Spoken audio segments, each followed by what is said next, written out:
Dobar dan ljudi, danas ću vam pokazati kako da napraviti piston vrata. Pa je da krenemo.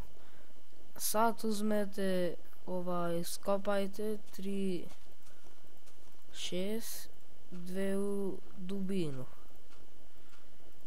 I sad idete, ovo je prvi korak. Vtori korak je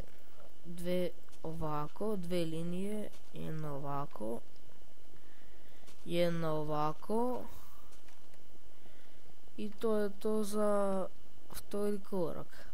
Sada uzmete redstone torch, jedan ovdje i jedan ovdje i sad stavite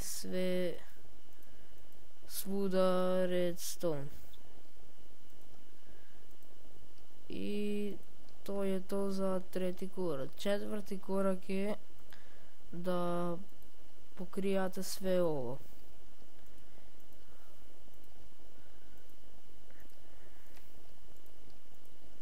Evo ovako.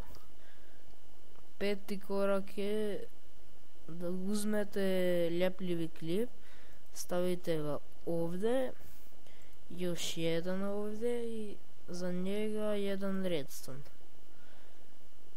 Poslije stavljate još jedan ovdje i ovdje jedan redstone i to je to za peti korak.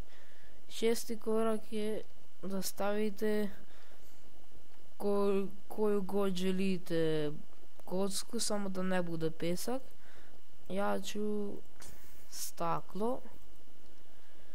Sedmi korak je da stavite patisnu ploču da može da se otvara. I osmi korak je da zatrpate sve ovo.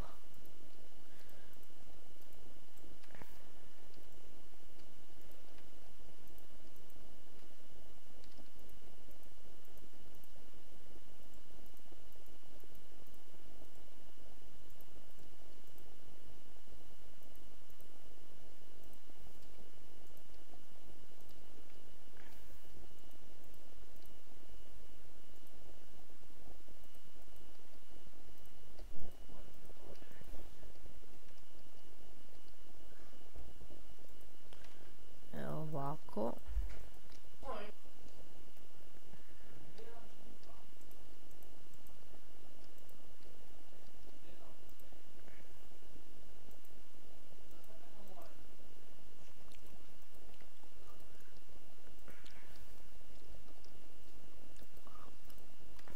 Ovako. I sad ovdje.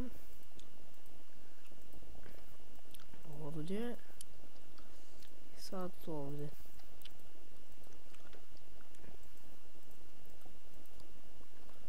Ovako.